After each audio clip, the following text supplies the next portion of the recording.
Values in human relationships, ये 9 values होती हैं जिनमें ट्रस्ट को हम फाउंडेशन वैल्यू कहते हैं, जिसको हम पिछली वीडियो में डिस्कस कर चुके हैं।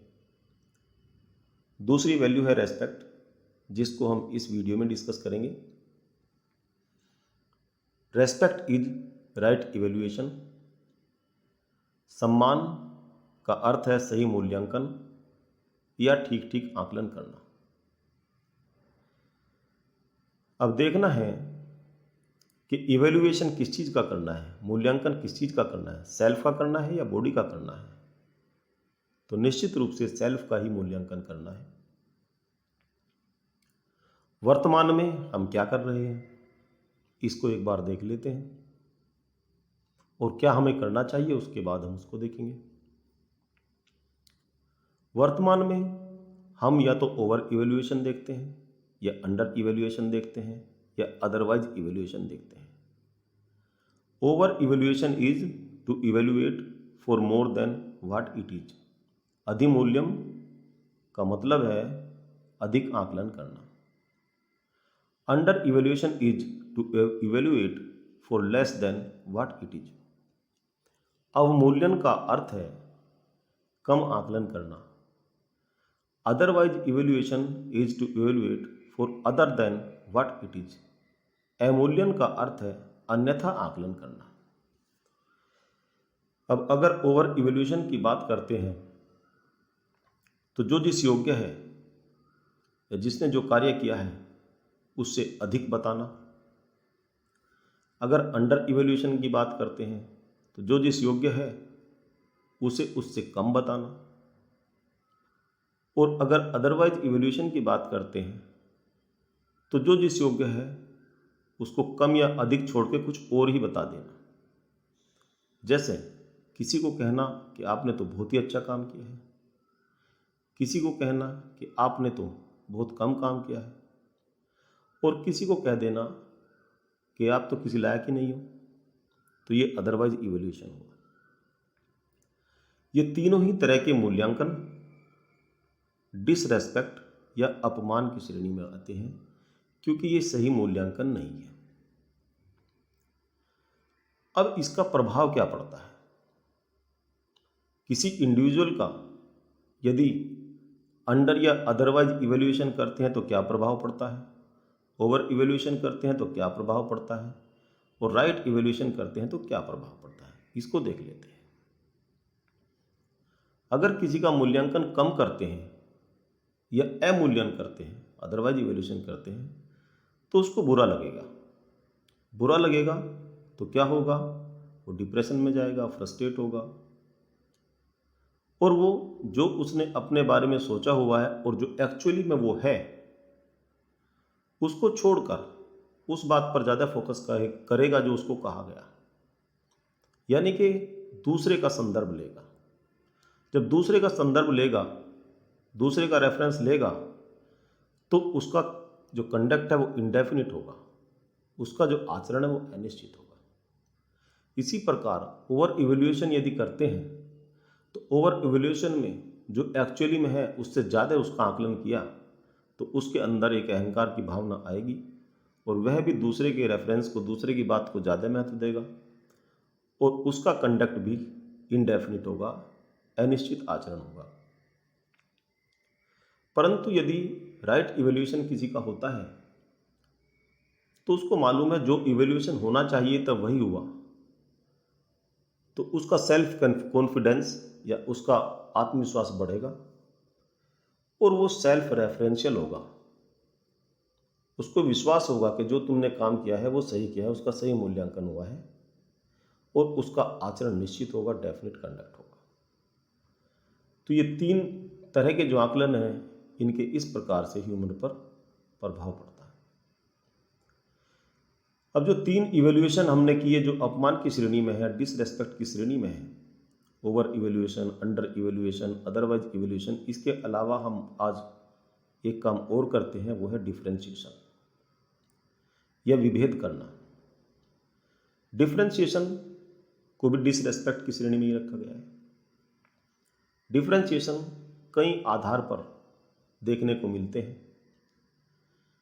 जैसे बॉडी के आधार पर, फिजिकल फैसिलिटीज के आधार पर और बिलीफ्स के आधार पर। बॉडी के आधार पर जो डिफरेंशिएशन हम करते हैं, जो भेद करते हैं, उनमें सबसे पहले जेंडर के आधार पर हम पुरुष और महिला में लिंग के आधार पर सम्मान देने में अंतर करते हैं। We differentiate in male and female on the basis of gender. कहीं हम मेल को अधिक सम्मान देते हैं, फीमेल को कम देते हैं, और कहीं कहीं इसका उल्टा भी हो सकता है। इसके अलावा रेस के आधार पर, नस्ल के आधार पर अंतर करते हैं, जैसे आर्यंस है, मंगलोइड है, निग्रो है, गोरा है, काला है, इस आधार पर अंतर करते हैं। हम दूसरे कलर के लोगों को कम सम्मान देते हैं, ख़ास तौर से वाइट और ब्लैक की जो डिफरेंस है वो सभी को मालूम है। तीसरा, हम एज के आधार पर भी विभेद करते हैं। हमारी धारणाएं हैं कि हमें बड़ों का सम्मान करना चाहिए, परंतु छोटों के लिए ऐसी कोई धारणा नहीं है। We have notion such as one must respect elders, there is no such notion as respect youngsters. तो हम छोटों को उतना वेटेज नहीं देते। तो यहाँ पर भी हम शरीर के आधार पर एक, या एज के आधार पर, यह भी शरीर के आधार पर है, विभेद करते हैं, भेद करते हैं। और साथ साथ फिजिकल स्ट्रेंथ के आधार पर, यदि कोई व्यक्ति शारीरिक रूप से अधिक मजबूत है तो हम उसका अधिक सम्मान करते हैं, और शारीरिक रूप से कमजोर व्यक्ति है तो उसका कम सम्मान करते हैं। If a person is physically stronger, we respect him and look at the physically weaker person with a different view. तो ये जो हम शरीर के आधार पर इतने विभेद करते हैं, इसका क्या कारण है? कि हमारी एक अंडरस्टैंडिंग में कमी है, मिसअंडरस्टैंडिंग है कि human being is equal to body. हम ह्यूमन बीइंग को शरीर के बराबर मानते हैं, जबकि वास्तविकता क्या है? ह्यूमन बीइंग इज को existence of self and body. और जब हम सेल्फ को समझ नहीं पाते और इस बात को नहीं समझ पा रहे हैं, सेल्फ एंड बॉडी दो का को एग्जिस्टेंस है, तो हम इस आधार पर विभेद करते हैं। दूसरा डिफरेंशिएशन का आधार क्या है? Physical facilities. हम लोगों में इस आधार पर भी अंतर करते हैं कि कोई व्यक्ति दूसरों की तुलना में अधिक धनी है। We differentiate people because someone is more wealthy than others. अमीर लोगों का हम ज़्यादा सम्मान करते हैं, गरीब लोगों का नहीं करते। साथ साथ पोस्ट के आधार पर हम व्यक्ति का पद के आधार पर सम्मान करते हैं। उच्च पद को अधिक प्रभावशाली तथा अधिक भौतिक सुविधाओं वाला माना जाता है। We honour the person on the basis of office. The higher position is considered to be more effective and with more physical facilities. तो यहाँ पर हम फिजिकल फैसिलिटीज़ के आधार पर विभेद कर रहे हैं, और इसका कारण क्या है कि हम ये मानते हैं, एक मिसअंडरस्टैंडिंग जो है ये है कि physical facility is equal to happiness, जबकि वास्तविकता क्या है? Happiness is being in state of harmony.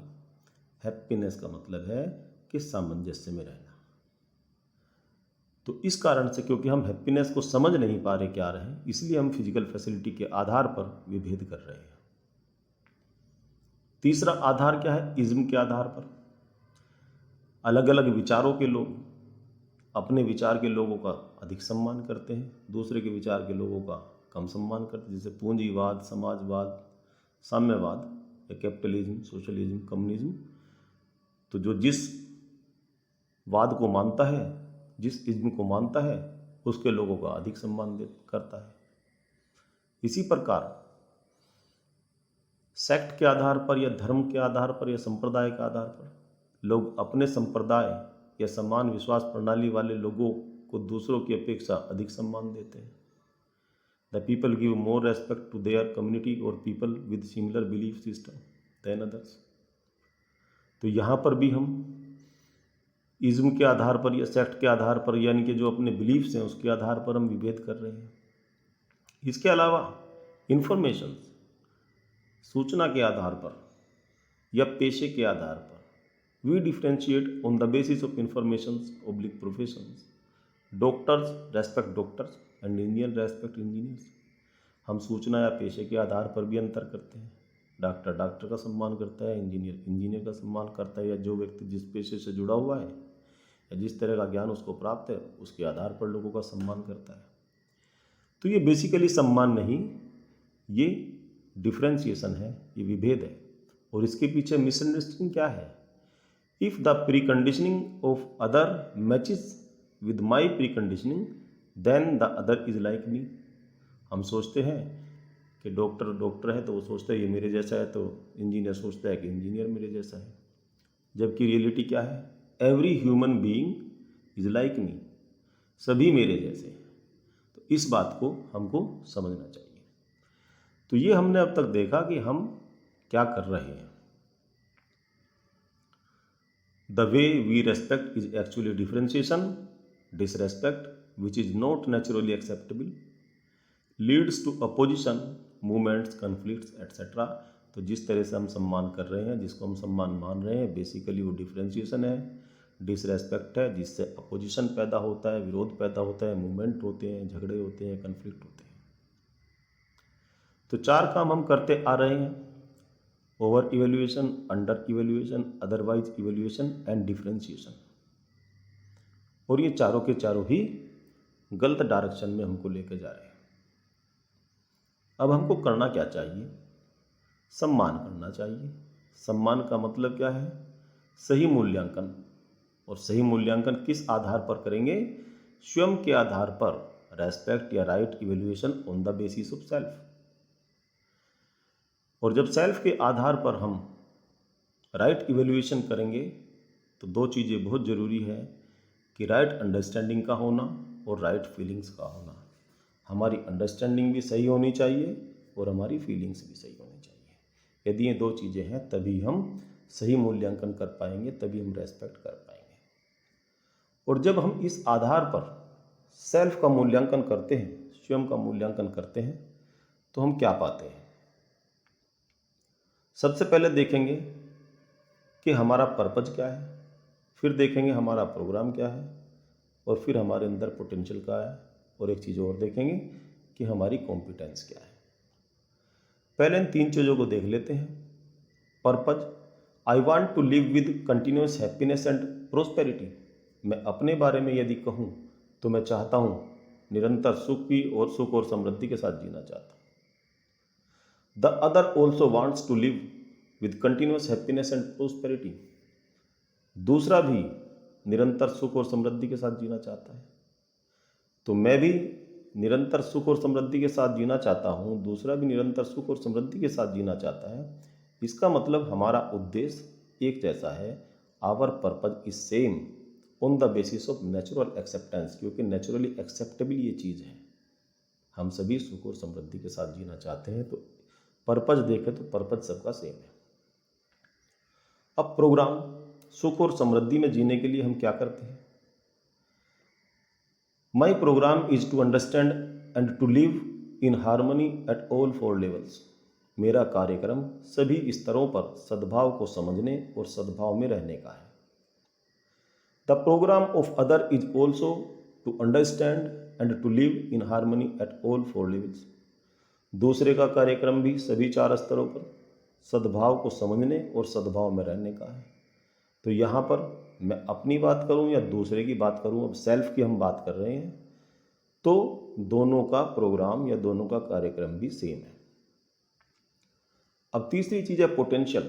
Potential क्या है? Desire, thought and expectation is continuous in me. मेरे अंदर इच्छा, विचार और अपेक्षा मुझ में निरंतर चलते रहते हैं।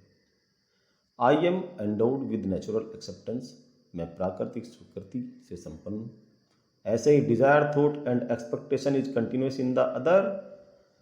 दूसरे में भी इच्छा, विचार और अपेक्षा निरंतर चलते रहते हैं। And the other is also endowed with natural acceptance. और दूसरा भी प्राकृतिक स्वीकृति से संपन्न है। यानी कि मेरे अंदर भी जो 2 बातें अभी पहले हमने कही कि पर्पज क्या है, प्रोग्राम क्या है, और उसके बाद में हम कुछ ना कुछ इच्छाएं रखते हैं, कुछ ना कुछ विचार करते हैं, कुछ उम्मीदें रखते हैं, तो ये मेरे अंदर भी वही है, दूसरे के अंदर भी वही है। तो हमारा पोटेंशियल जो है वो भी सेम है। तो राइट इवेल्युएशन जब इन तीन चीज़ों का करते हैं तो तीन चीज़ों में हम यही पाते हैं कि हमारा पर्पस भी सेम है, प्रोग्राम भी सेम है, पोटेंशियल भी सेम है और हम सब एक जैसे हैं, यानी कि दूसरा मेरे जैसा है। अब चौथी बात है competence. On the basis of right evaluation of mutual competence I recognise my complementarity and fulfil it. क्षमता, पारस्परिक क्षमता के सही मूल्यांकन के आधार पर मैं अपनी पूरकता को पहचानता हूं और उसे पूरा करता हूं। इसे कैसे समझेंगे कि अगर कॉम्पिटेंस की बात करें तो हम ये समझेंगे कॉम्पिटेंस में अंतर हो सकता है, मेरी कॉम्पिटेंस कुछ और हो सकती है, दूसरे की कुछ और हो सकती है, और हम एक दूसरे के पूरक हो सकते हैं और हमें पूरक होना चाहिए। If the other has more understanding he is more responsible than me. अगर दूसरा मुझसे ज़्यादा समझ वाला है, ज़्यादा अच्छी अंडरस्टैंडिंग है, तो वो रेस्पॉन्सिबल भी ज़्यादा है मुझसे। और ऐसी स्थिति में क्या करना चाहिए? I am committed to understand from the other. मैं दूसरे से समझने के लिए प्रतिबद्ध हूँ। अगर दूसरे की अंडरस्टैंडिंग मुझसे अच्छी है तो मुझको उससे समझना चाहिए, अपनी अंडरस्टैंडिंग को इम्प्रूव करना चाहिए। तो यहाँ पर क्या हुआ? कॉम्प्लीमेंटरिटी हो गई। दूसरा मेरी कोई ना कोई चीज़ पूरी कर रहा है। If I have more understanding I am more responsible than other. अगर मुझे ज़्यादा समझ है तो मैं दूसरे से ज़्यादा जिम्मेदार हूँ। तो इसमें क्या होगा? I live with responsibility with other unconditionally unperturbed by the behaviour of other. मैं दूसरे के साथ जिम्मेदारी के साथ रहता हूँ, बिना शर्त दूसरे के व्यवहार से अविचलित। यानी कि मेरी अंडरस्टैंडिंग जब ज़्यादा है तो मैं दूसरे के साथ अनकंडीशनली रहूँगा, क्योंकि मुझे मालूम है दूसरे की अंडरस्टैंडिंग में कुछ गड़बड़ है, अभी वो उतनी अंडरस्टैंडिंग नहीं है। तो अगर उसका व्यवहार भी कुछ गलत है तो मुझे उससे विचलित नहीं होना चाहिए। दूसरा काम मुझको क्या करना चाहिए? I am committed to facilitate understanding in the other. मुझे दूसरे के अंदर या दूसरे में समझ को सुविधाजनक बनाने के लिए प्रतिबद्ध होना चाहिए। मुझे दूसरे को ये सुविधा देनी चाहिए कि दूसरे की अंडरस्टैंडिंग बढ़े। और ये कब होगी? Once the other is assured in relationship. एक बार दूसरे से संबंध में आश्वस्त होने के बाद, जब दूसरे और मेरे के बीच में संबंध आश्वासन के बन जाएंगे, जब दूसरा मुझ पर विश्वास करने लगेगा, तभी मैं उसकी अंडरस्टैंडिंग को भी इम्प्रूव कर सकता हूँ। उससे पहले नहीं कर सकता। अगर वो मुझ पर विश्वास ही नहीं करेगा और मेरे उसके रिलेशन ही अच्छे नहीं होंगे तो क्या होगा? मैं उसकी अंडरस्टैंडिंग को इम्प्रूव नहीं कर सकता। तो हमने ये चीज़ें देख ली सेल्फ के आधार पर। अब क्या पाया सेल्फ के आधार पर इवेल्यूशन करने के बाद में? If we evaluate on the basis of body, physical facilities और believes, we differentiate which leads to competition, exploitation, dissatisfaction, etc. यदि हम शरीर, भौतिक सुविधाओं और विश्वासों के आधार पर मूल्यांकन करते हैं तो हम अंतर करते हैं जो प्रतिस्पर्धा, शोषण, असंतोष आदि को जन्म देता है। यानी कि इस आधार पर यदि हम मूल्यांकन करेंगे तो उसके परिणाम निगेटिव आएंगे, अच्छे परिणाम नहीं होंगे। If we evaluate on the basis of self, we found that we are same and complementary to each other। अगर हम सेल्फ के आधार पर, स्वयं के आधार पर मूल्यांकन करते हैं तो हम पाते हैं कि हम एक समान हैं और एक दूसरे के पूरक हैं।